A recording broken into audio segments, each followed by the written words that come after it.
¿Qué tal, amigos radioescuchas y televidentes de Radio y TV UNAM? Soy Guillermo Montemayor Gómez, defensor de las audiencias. Quiero invitarte a que veas y escuches 4 programas que se grabaron durante el 5º Congreso Iberoamericano de Defensorías de las Audiencias, organizado por la OID, la Organización Iberoamericana de Defensores de las Audiencias, en el marco de TV Morfosis, realizado en Guadalajara durante el mes de noviembre del 2018. En estos programas se dialoga sobre las características, retos y experiencias de los defensores de las audiencias en varios países de Latinoamérica. En el 4º y último programa se habla nuevamente sobre las experiencias sobre derechos de las audiencias, con Antonio Zabaleta, defensor de las audiencias de Radio Chapingo, México, como moderador, y cuenta con la participación de Alberto Velasco, defensor de las audiencias del Sistema Jalisciense de Radio y Televisión, México, Adriana Solórzano, presidenta en ese momento de la Asociación Mexicana de las Defensorías de las Audiencias, y con Mario Mantilla, defensor del televidente del canal TRO en Colombia y actual presidente de la OID. Que lo disfrutes.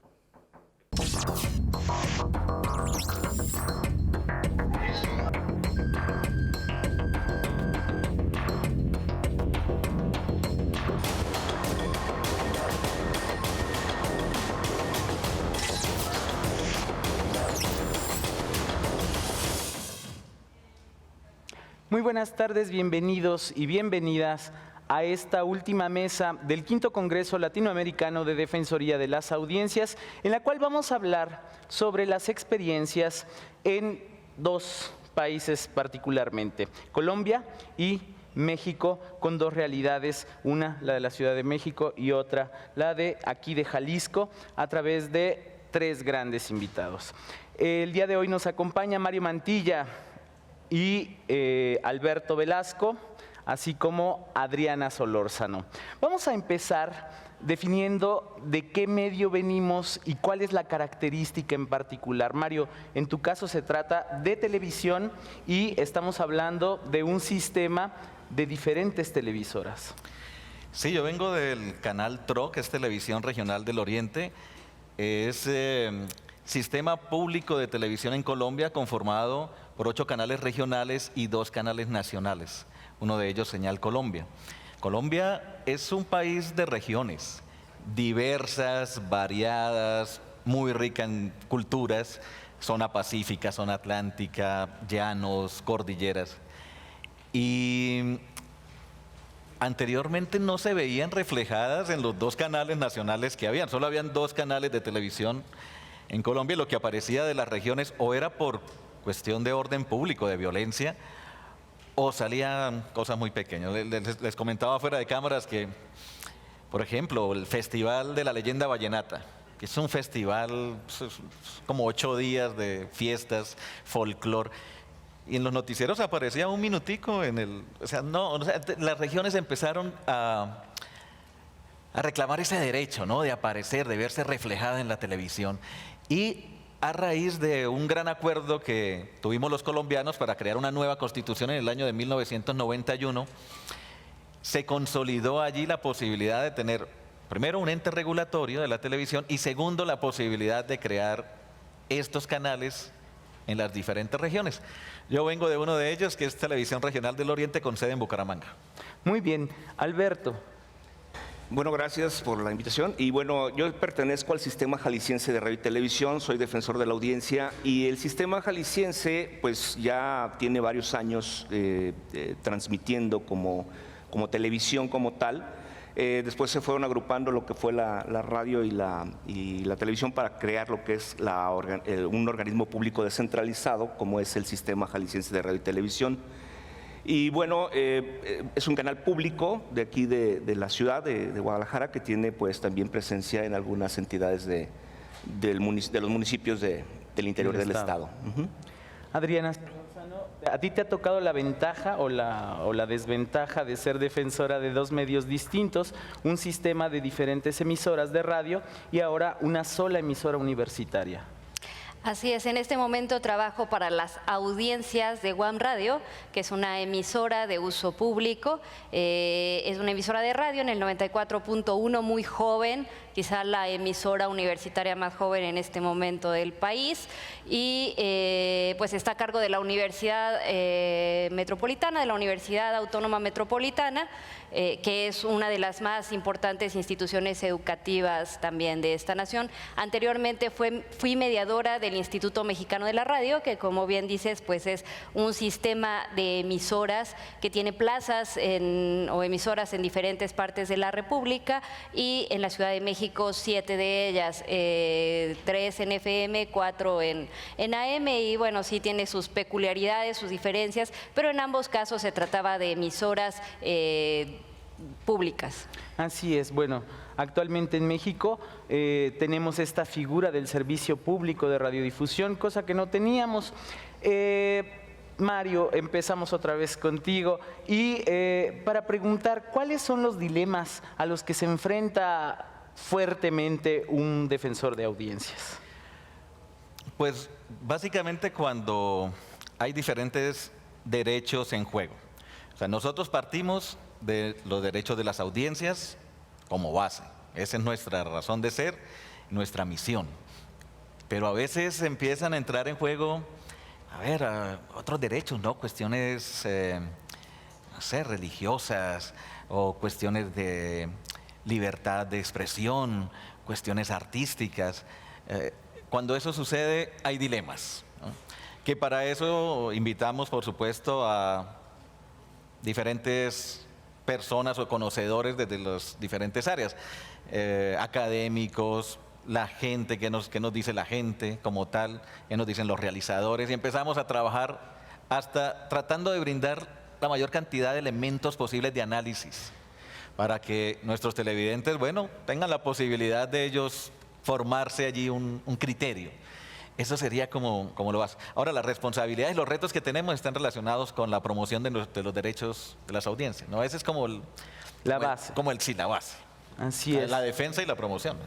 Adriana, en tu caso, ¿cuáles han sido los dilemas más fuertes que has enfrentado como defensora de audiencias? Pues no sé si llamarlos dilemas, porque hablar de dilemas nos llevaría a pensar que realmente sería difícil determinar cuál sería la resolución. La verdad es que en la mayor parte de los casos es clarísimo dónde está el derecho de las audiencias y que tienes que protegerlo y salvaguardarlo. Quizá más bien hay dificultades para lograr que las emisoras a veces puedan comprender, o hay dificultades para sensibilizarlos sobre la importancia de que se respeten. Mira, te voy a poner un ejemplo.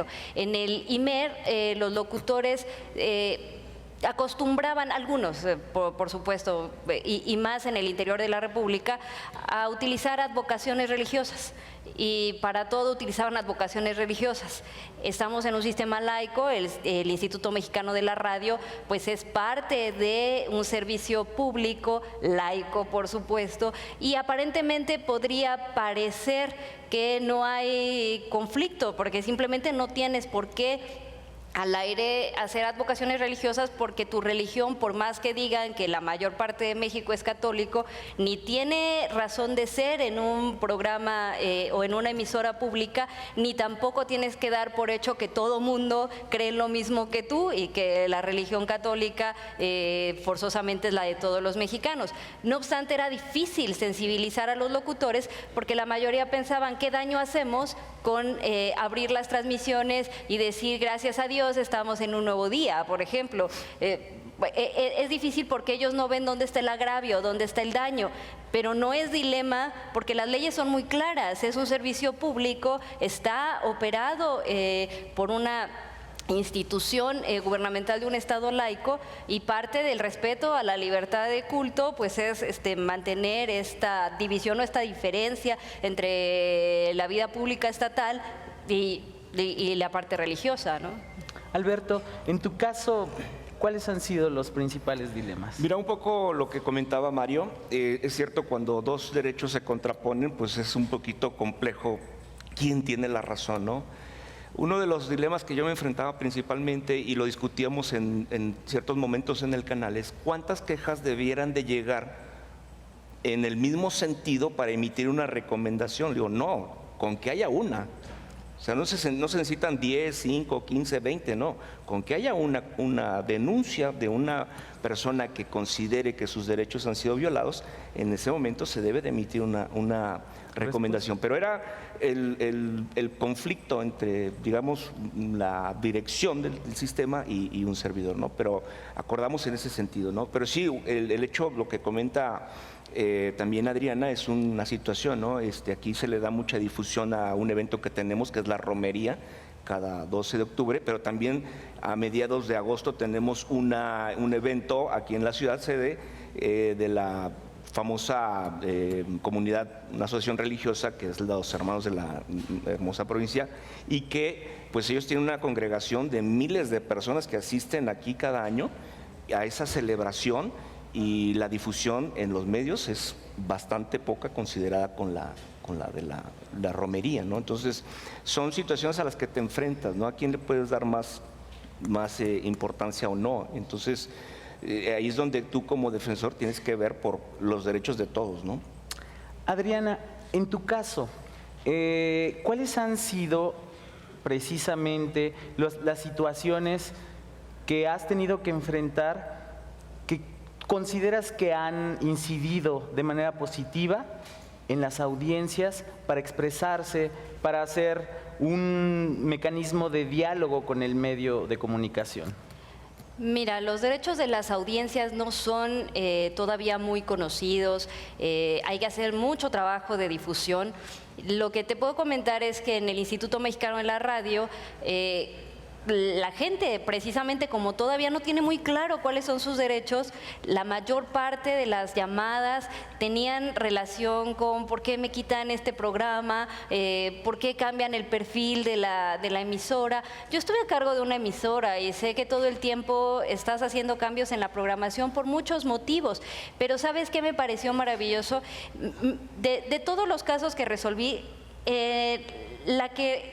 por la causa por la que recibí mayor número de quejas fue por un cambio en la programación de una emisora. Y uno podría decir, bueno, pero ahí no hay agravio, no hay falta a los derechos de las audiencias, se hacen cambios de programación. Pero ¿sabes qué? Nos llevó a un debate interesante sobre por qué se cambiaba el perfil de la emisora. Y entonces entras a otro tipo de discusiones que también es importante dar con respecto a los medios públicos. ¿Por qué este perfil y no otro?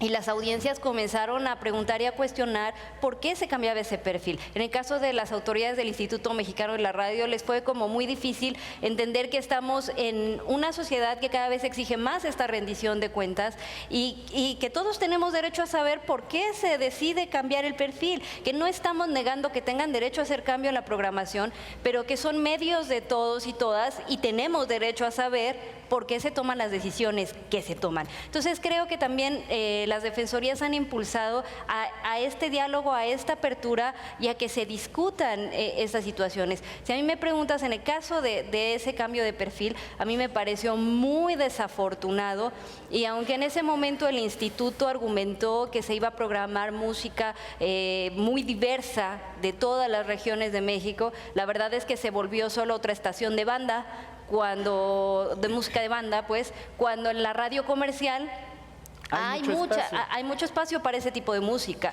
Y entonces uno se pregunta, si con mis impuestos se están sosteniendo emisoras públicas, pues lo menos que esperaría es que los criterios que se utilicen para programar sea el de brindar alternativas a la programación a la que usualmente el público tiene acceso. Pero también hay poblaciones que han sido vulneradas o en este caso debemos tomar en cuenta cuando un derecho ha sido vulnerado. En tu caso, Alberto, ¿cuándo ha sido el momento en el cual has tenido que enfrentar un reto importante porque se han vulnerado estos derechos de ciertas poblaciones o de la población en general? El primer reto que enfrenté fue cuando ingresé. Sí, porque acababan de tomar la decisión, estábamos en época electoral y acababan de tomar la decisión de retirar de todos los servicios informativos del canal del Canal 7, de retirar toda la información electoral de todos los noticieros. Por tanto, entonces es un derecho a la información que se está restringiendo. Y es una recomendación que yo no la emití, la emitió el defensor anterior a mí. Y entonces, pues, hicimos recomendaciones en la poca experiencia de pues que se diera marcha atrás. Desafortunadamente se mantuvieron en esa situación, no hubo respuesta. ¿Por qué razón? Porque también las recomendaciones del defensor no son vinculatorias, no son exigibles, no tienen una sanción por parte del defensor hacia la producción, no. Entonces fue uno de los principales retos. Otro de los retos que se presentó es cuando se contrata el noticiero de López Dóriga para transmitirse de Radio Fórmula, para transmitirse en la frecuencia de radio del sistema. Entonces aquí empezaron los grupos de algunos grupos civiles, asociaciones como la Media, a pugnar por ese derecho porque no correspondía, primero por la falta de credibilidad de este personaje, de un medio televisivo, y que bueno, pues no estuvieron de acuerdo y se emitió una recomendación para que a final de cuentas el espacio se cerrara, ¿no? Y se llevó a la recomendación, se escuchó y se dio una determinación de retirar el noticiero de Radio Fórmula y se continuó trabajando, ¿no? Es decir, que en el estado de Jalisco hay un diálogo ya con la sociedad a través de ciertas asociaciones. Sobre todo la MEDI. La MEDI ha sido muy observadora de todos los procesos en relación al sistema, ¿no? En la sociedad en general, de manera individual, no ha sido así porque no ha habido una cobertura suficiente o necesaria como para poder instruir a la sociedad sobre los derechos de las audiencias, ¿no? En el sistema hicimos algún tipo de difusión a través de spots, tanto para radio como para televisión, sobre los derechos de las audiencias, complementando con el trabajo que nos compartieron tanto de SPR y de lo que hicieron con la UNESCO también, que ya en un momento dado lo vimos acá. Y ese tipo de publicidad que ha sido favorable para ello, pero no ha sido suficiente, ¿no? Ha costado mucho trabajo, no es lo mismo la forma de ver los medios de comunicación en la Ciudad de México, por ejemplo, que lo que ha sido aquí en Guadalajara. Aquí ha sido un poquito más difícil penetrar en la difusión de los derechos de las audiencias. Les recuerdo que contamos con material audiovisual para que en el momento que ustedes lo indiquen lo podamos pasar. Mario, en tu caso, ¿cuál fue el momento en el que alguna población ha sido vulnerada y cuál ha sido la respuesta de ustedes como defensores? No, bueno, hay varios momentos, ¿no? Se presentan diferentes situaciones, a veces por cosas tan básicas del periodismo como que tengas parte y contraparte. Entonces, cosas que parecen elementales y resulta que el noticiero pues, regional a veces cubre un accidente y el de la culpa fue tal persona y el de la moto no habló, por decir algo. Hemos tenido esos casos en los que y efectivamente llaman o escriben a la Defensoría del Televidente y hacemos nosotros ese tipo de programas. Pero lo más indignante definitivamente es lo que tiene que ver cuando se violan derechos de los niños. Todo lo que tenga que ver con infancia hay que tener muchísimo cuidado, muchísimo cuidado. Y hace muy poco tuvimos un caso a raíz del secuestro del hijo de un alcalde de un pequeño municipio y la noticia pues afectó a todos nosotros y estábamos como muy pendientes y después de, 15 días se anuncia que, está próximo a ser liberado. La situación es que los canales nacionales y algunos regionales, por ejemplo, de mi zona, del canal TRO, era zona de influencia, cubrieron en directo el momento en el que el niño llega de este acto delictivo. No solo sacaron en vivo todas las imágenes que aparecían, todas, sino que además hubo una serie de espectáculos, ¿no? Parecía como si fuera un show. Y el momento ya más grave, que consideré que esto ya pues fue cuando, Listo, listo.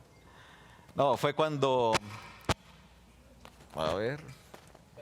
Cuando esto quedó bien.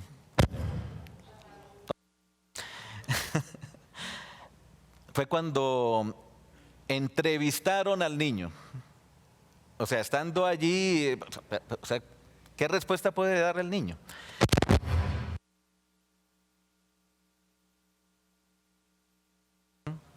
En la que... Tenemos unos problemas técnicos, estamos precisando. ¿Te parece si podemos ver el video en lo que organizamos nuevamente los micrófonos? Sí, es una contextualización de cómo se realizó... ¿De qué fue lo que pasó?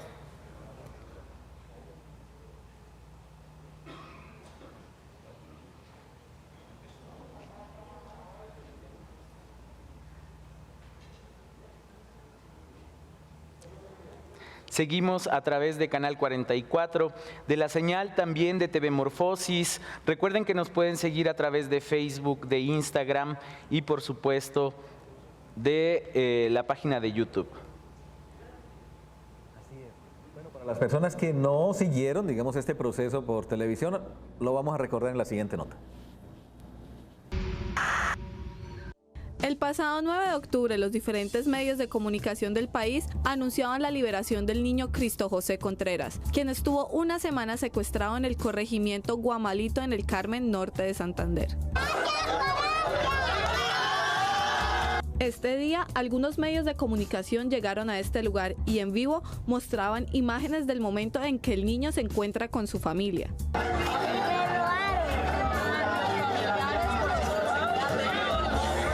Incluso algunos periodistas lograron entrevistar al menor, hecho que no fue bien visto por parte de algunos expertos en temas de liberación de secuestrados, pues según ellos, no se cumplió con los protocolos establecidos en casos como este.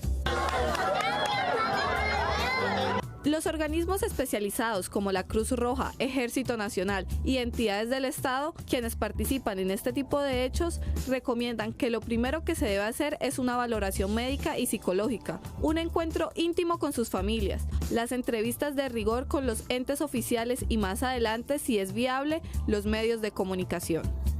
Si es la liberación de un menor de edad, es aún más estricto este protocolo, pues los padres deben autorizar este tipo de entrevistas y estar presentes en todo momento. En el caso del niño Cristo José, estos protocolos no se cumplieron. Por la inmediatez de la noticia y la primicia de los medios nacionales, este menor fue expuesto a los medios de comunicación tan pronto recobró la libertad. Aunque estuvieron presentes sus padres y familias, el canal regional abrió su informativo con esta noticia y mostró imágenes que su propio padre envió en el momento que se encontró con su hijo.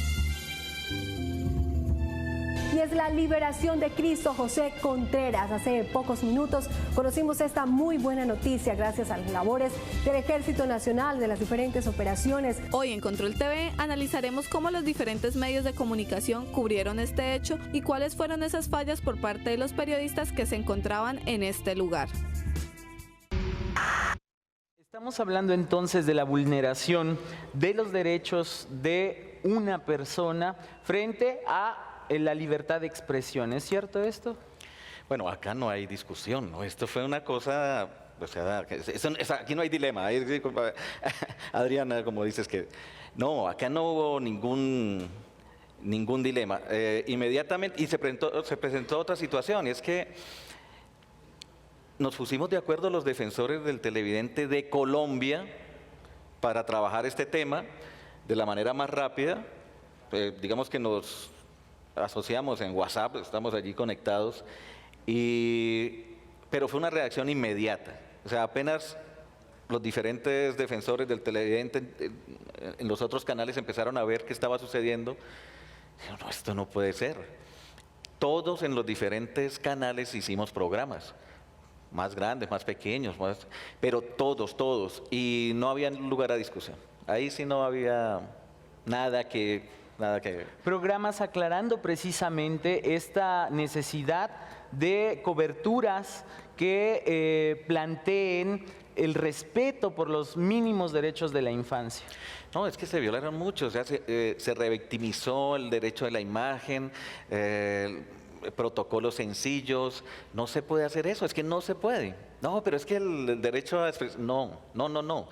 Lo haces de otra manera. Están los padres, puedes entrevistarlos, están las autoridades, hazlo. El niño tiene que pasar derecho hacia que lo revisen médicamente, psicológicamente, en fin, todo el tratamiento. Una semana después, si los padres autorizan, si las autoridades están dispuestas, se puede hacer algo y hay modos adicional. Pero no. En este momento no. Era una violación completa. Y fue unánime. Tocas un tema muy interesante, que es precisamente la articulación de los defensores. En su caso, se articularon en ese momento, y lo cual fue una reacción que desencadenó en la sociedad. Pues primero una sanción por parte de la ciudadanía. Mira algo curioso. La Autoridad Nacional de Televisión hace constantemente reuniones, talleres de formación, precisamente para trabajar estos temas. Y pues uno asiste a uno, a dos, a tres, a todos los que sean necesarios, y ve los salones llenos y uno piensa que ya eso está claro. Y resulta que no, o sea, cada mes puede suceder otra situación de estas. Eso es un reto grande. Anteriormente, nosotros, que somos varios defensores del televidente en Colombia, casi que ni nos conocíamos en nuestros países, no teníamos cada uno estaba en su canal, en su mundo, a raíz precisamente de estos encuentros, primero en Colombia y luego a nivel internacional con la OID, la Organización Interamericana de Defensorías de Audiencias. Empezamos a ver la importancia de que esto fuera un trabajo de promoción de los derechos más fuerte. Además que tuviéramos una visión, digamos que universal al respecto, principios muy claros sobre los derechos humanos, derechos de la comunicación, derechos de las audiencias, y que empezáramos todos a hablar el mismo lenguaje, con diferentes matices, pero básicamente eso. Luego vino la conexión a través de redes, fíjate que esta vez funcionó muy bien. Por allí nos comunicamos y estamos en digamos que una comunión interesante con nuestros colegas para trabajar estos temas. No hay posibilidad de que ahora lo veamos de otra forma. Se trata pues también de no solamente articular acciones, sino de educación mediática, ¿cierto? Sí, claro, por supuesto. Nosotros tenemos en primer lugar la función de la defensa de los derechos de las audiencias. Entonces, eso está por encima. Llegan las inquietudes, los comentarios.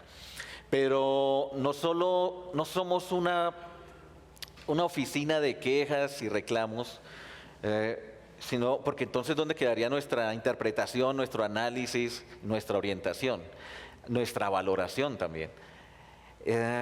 A partir de allí, pues, pensamos en la vinculación de diferentes expertos en los temas y aparte de eso en la promoción de los derechos de las audiencias y en la formación, en este caso, mediática, en formación audiovisual. A veces es un proceso, los procesos educativos no son inmediatos, conllevan un trabajo continuo y a veces se ve reflejado en la participación y la calidad de la participación, ¿no? Cómo lo argumenta. Hemos también nosotros salido del estudio de televisión y comenzamos una serie de visitas a colegios, a universidades, no solo para contarles qué es esto de los derechos de las audiencias, sino también para escucharlos. Me gusta mucho hablar de diálogo permanente, no tanto como en una sola dirección, esto se construye y han salido cosas bien interesantes escuchando a los jóvenes, escuchando sus inquietudes, sus gustos, lo que les gustaría ver en el canal regional, en fin, eso lo hemos canalizado. En este sentido existe un perfil también del defensor. Muchos de nosotros no solamente nos dedicamos de manera profesional a los medios de comunicación, sino también a la academia. Adriana, en tu caso, la articulación de las defensorías, ¿en qué ha derivado?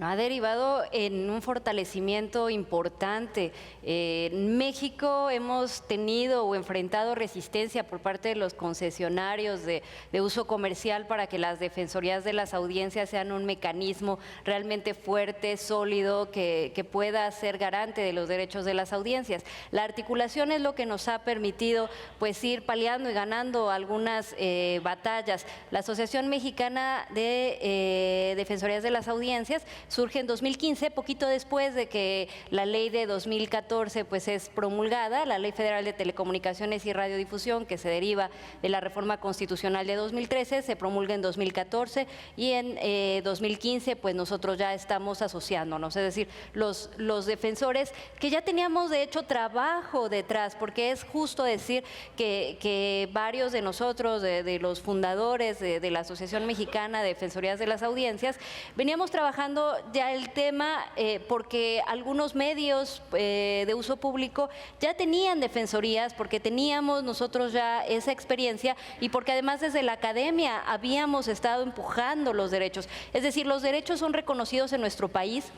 Los derechos de las audiencias, no por una ocurrencia, una graciosa concesión del Congreso, porque de repente voltearon y vieron que en Europa ya tenían décadas.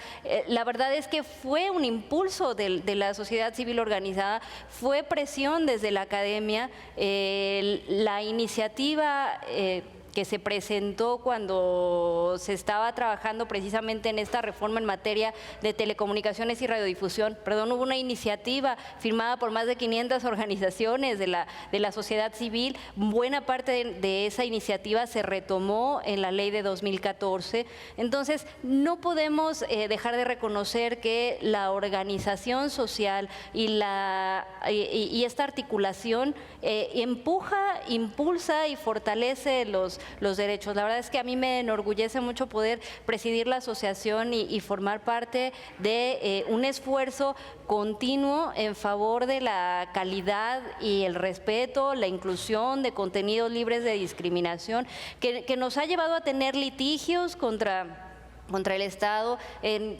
poder ganar algunas cosas a veces, en otras no quitar el dedo del renglón porque sabemos que hay que fortalecer y es un trabajo constante y de muy largo plazo. A mí me gustaría decirles, sobre todo a los jóvenes que a veces piensan que las cosas no cambian, que es difícil, que el panorama no se ve muy favorable para mejorar, por ejemplo, los contenidos televisivos.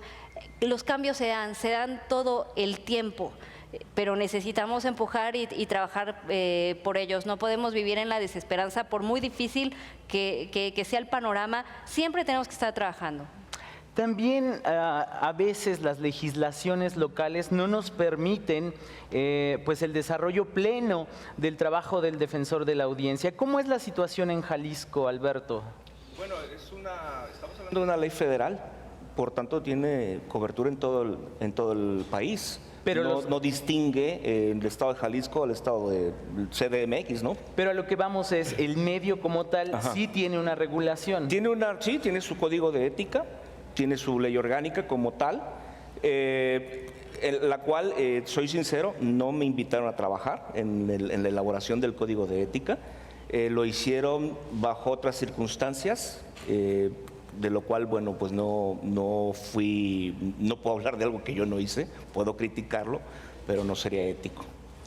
Bien, bueno, hablando precisamente de esta parte de la educación mediática, ¿cómo ven los cambios dentro precisamente del ámbito de la comunicación a partir de la implementación de estas defensorías de audiencias, que en el caso mexicano fueron algunos medios los que empezaron antes de que se empezara a legislar, sobre todo los medios públicos, ya lo comentabas, pero hubo un caso paradigmático en la radio comercial que permite la entrada de un ombudsman para un medio comercial, digamos, y pues se vieron a través de varias figuras, ¿no? Se le llamó defensoría, ombudsman, mediador, pero todo tendía hacia lo mismo.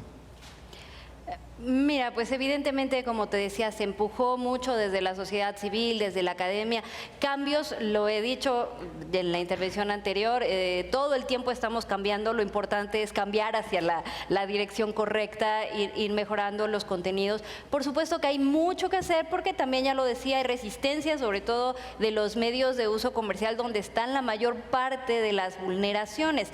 La Asociación Mexicana de Defensorías de las Audiencias y cada uno desde su trinchera como defensores, pues trabajamos en la pedagogía, en que conozca la gente sus derechos, porque la medida que los reclamen, en esa medida vamos a empezar a tener también cambios en los medios de comunicación. Se necesita que la ciudadanía, que el público conozca sus derechos y que los exija y que presione por ellos. Para eso, pues también trabajamos desde nuestros propios sitios web, por ejemplo, en la Defensoría de UAM Radio, trabajamos un blog para ir dando a conocer temas que tienen que ver con derechos de las audiencias. Tenemos en línea una campaña sobre derechos de las audiencias que se hizo en conjunto con varias asociaciones, especialmente Comunicación Comunitaria fue quien la desarrolló. Y bueno, tenemos diferente material, como un video que podemos presentar, que es de las múltiples cosas que se pueden encontrar en la página de UAM Radio en el área de las defensorías, en el área de la Defensoría de la Audiencia.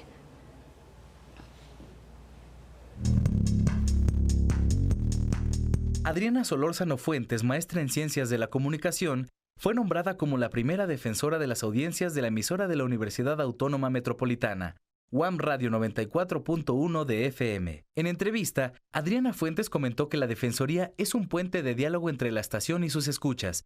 También explicó las acciones de su figura como defensora. Estas figuras lo que hacen es recibir las quejas de las audiencias o las dudas o los comentarios que estén relacionados con una posible vulneración, analizar esa queja y si tiene razón la audiencia, emitir una recomendación para la estación. Pues yo no tengo ninguna liga laboral precisamente con la universidad, y eso es lo que da el carácter de independencia a las resoluciones. Comentó que la comunicación pública debe ser plural, libre de discriminación y sexismo, así como algunos de los derechos de las audiencias.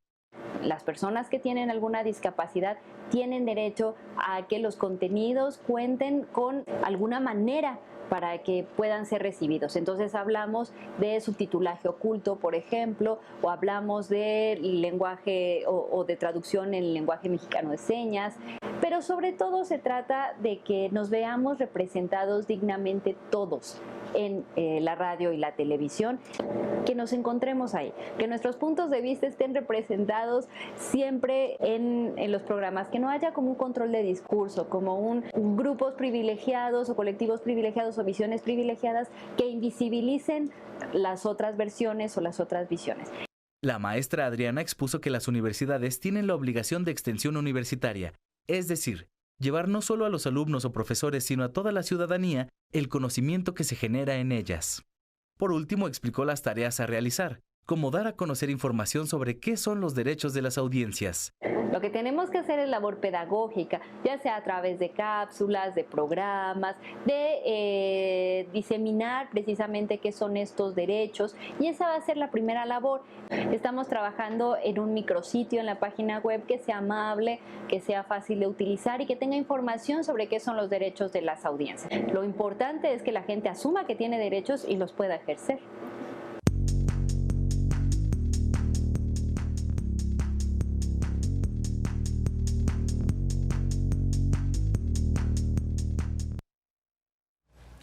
En este sentido, bueno, pues la emisora está abordando también temáticas que pues están vinculadas con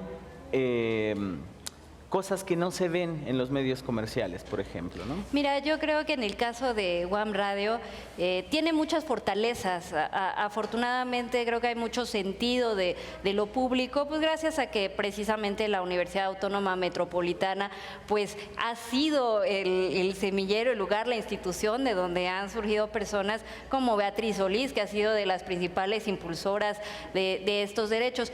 UAM Radio además tiene, además del Consejo Consejo Ciudadano que tiene que tener por ley tiene algo que se llama comisión de radio, una comisión de radio integrada por académicos que son externos a la emisora, pero que dan forma a los criterios de los que hablábamos hace rato, a los criterios de programación, son los que revisan los pilotos de los programas, hacen también una especie de trabajo de contraloría de calidad y de contraloría de los contenidos. Los propios docentes son los que generan mucha de la programación y claro que tenemos una programación variada, alternativa, que atiende a grupos históricamente vulnerados, que pone atención en pues, los temas que normalmente no se abordan en la radio comercial. Por supuesto, todas las estaciones tienen áreas de oportunidad, tienen posibilidad de mejorar y a mí algo que me ha gustado mucho desde que comencé la labor de la Defensoría es que a pesar que no se reciben quejas, porque todavía no se conocen mucho estos derechos, no es que la labor principal esté ahí, me ha gustado que se me ha buscado para consultar. Entonces, como una conciencia ética del medio que puede ser, la verdad es que te sientes útil de poder abonar. Es decir, si te llaman y te dicen, mira, tenemos esta duda con respecto a este contenido, ¿qué sería lo que procede? ¿Qué opinas? ¿Qué te parece? Por supuesto que es a nivel una consulta, un apoyo con base en el marco legal, en los derechos humanos, en lo que uno puede aportar. No se trata de que primero pase en los contenidos por la Defensoría, es eventual y es cuando hay alguna duda o cuando se puede abonar desde cierta perspectiva. Y eso está muy bien, porque finalmente las defensorías deben ser un ganar-ganar. Es decir, no te deben ver como el que pone en el banquillo de los acusados a quien se equivocó o quien está ahí para obstaculizar el trabajo de la emisora. En realidad, estás ahí para colaborar y que las audiencias sean las que ganen, porque eso es lo que nos interesa a todos, a los defensores y a la propia emisora. Es un trabajo para mejorar el contenido de los medios. Si un canal es inteligente o un medio de comunicación es inteligente, ve esta labor como la posibilidad, hombre, de mejorar.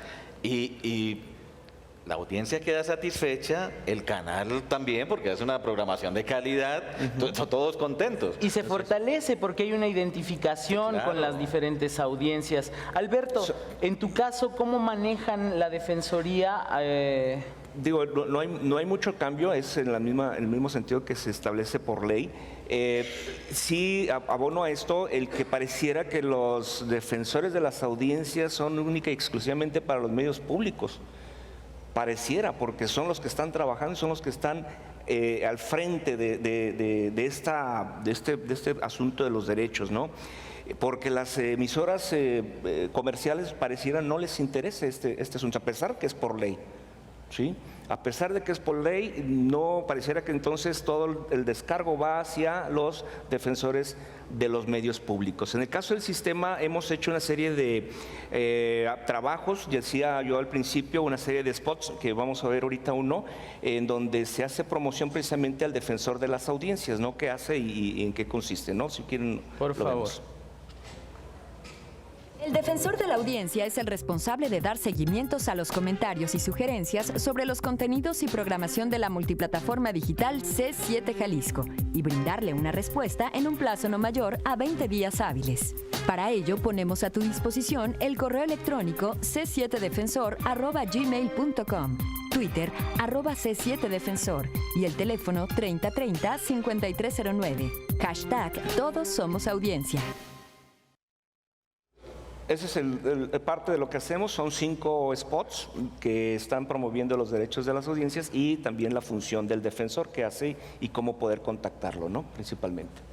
Pues estamos hablando entonces de las experiencias de 3 medios completamente distintos, sistemas en este caso, y un medio, pero pues estamos llegando al final ya de esta emisión.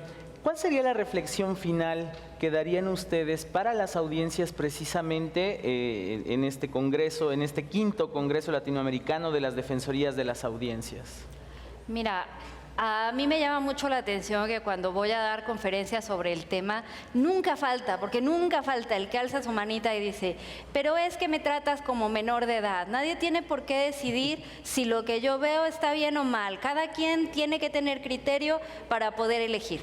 Yo solamente quiero decirles que las defensorías de las audiencias están muy lejanas de ser entidades censoras.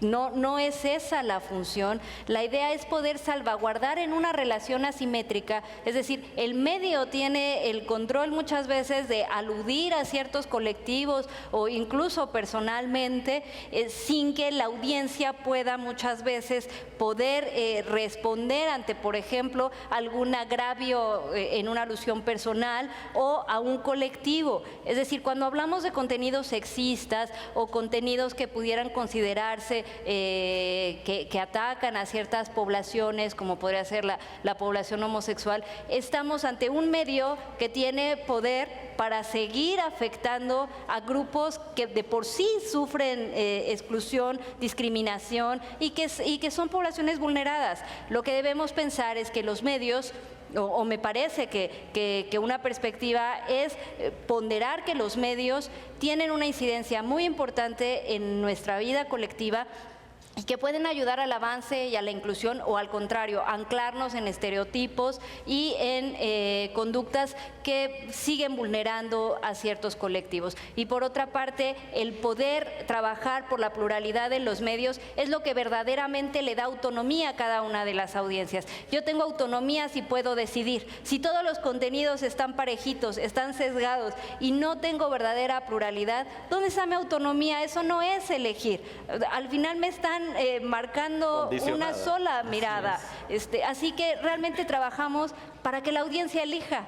No los estamos tratando como menores de edad, estamos trabajando precisamente por la autonomía y el empoderamiento de las audiencias. Sí, sobre todo que sean audiencias más críticas, que se animen a criticar lo que ven, lo que escuchan, para que puedan entonces exigir mejores contenidos, mejor calidad en todo lo que nosotros recibimos como receptores de medios de comunicación, como consumidores de medios de contenidos de medios de comunicación. Entonces, creo que es un trabajo arduo. Yo en lo que quisiera concluir con esto es que siento que le seguimos debiendo a las audiencias con discapacidad. Les seguimos debiendo espacios, contenidos, programación para ellos. Creo que nos falta todavía hacer mucho por estas audiencias. Mario. Mira, nosotros somos televidentes, pero antes que televidentes somos ciudadanos, ¿no? Con deberes, con derechos. Y nosotros como Defensoría de Audiencias estamos tratando precisamente de que estén allí vigentes estos derechos. Hace poco trabajamos el tema del derecho a la réplica. Hicimos un programa completo con invitados, no era ninguna queja de algún televidente, nada, simplemente hicimos el programa. Y uno cree que no pasa nada, ¿no? Bueno, hicimos el programa, se subió a las redes, bueno, en fin, a los 2 meses, un derecho de réplica muy bien argumentado, un programa de opinión que invitaron a una persona y habló y acusó y mostró unas cifras. Y no invitaron a la contraparte. Así es. El derecho de réplica estaba y uno siente que en ese momento cumple con una función que sí contribuye a que los procesos democráticos se fortalezcan. Se hizo, no hubo ni siquiera que pelear con los directivos del programa, no, apenas recibieron la comunicación, tiene toda la razón, claro, cómo no, y hicieron su programa. Entonces, eso lo satisface a uno y lo ideal es que precisamente las audiencias vayan teniendo esa autonomía, ¿no? La vayan haciendo.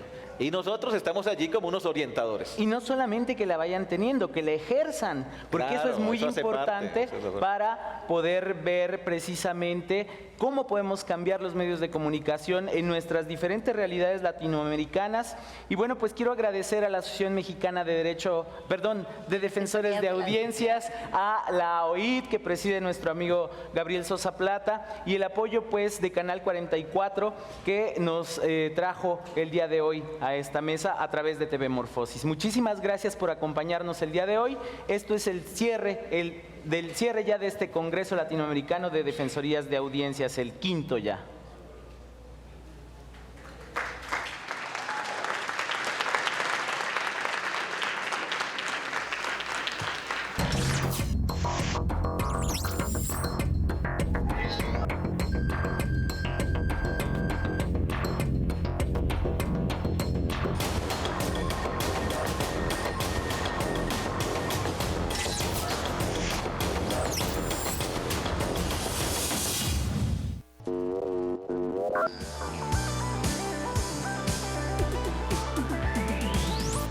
¿Qué tal, amigos? Soy Guillermo Montemayor Gómez, defensor de las audiencias de Radio y TV UNAM. Los invito a que me escriban y ejerzan los derechos que la ley y la normatividad interna de las estaciones les otorgan. Observaciones, quejas, sugerencias, peticiones, señalamientos o reclamaciones sobre los contenidos y la programación que transmiten tanto Radio como TV UNAM. En las páginas web de ambas estaciones encontrarás la pestaña que dice Defensoría. Ábrela y en la pestaña de comentarios y sugerencias encontrarás el formulario para comunicarte con el defensor. Además de información precisa sobre la Defensoría, informes, documentos normativos, tanto externos como internos, y algo que es muy importante, que es el Código de Ética. Te invito a que me escribas al correo defensordeaudiencia@unam.com. Como audiencia, eres parte fundamental de Radio y de TV UNAM. Las audiencias también son parte del medio.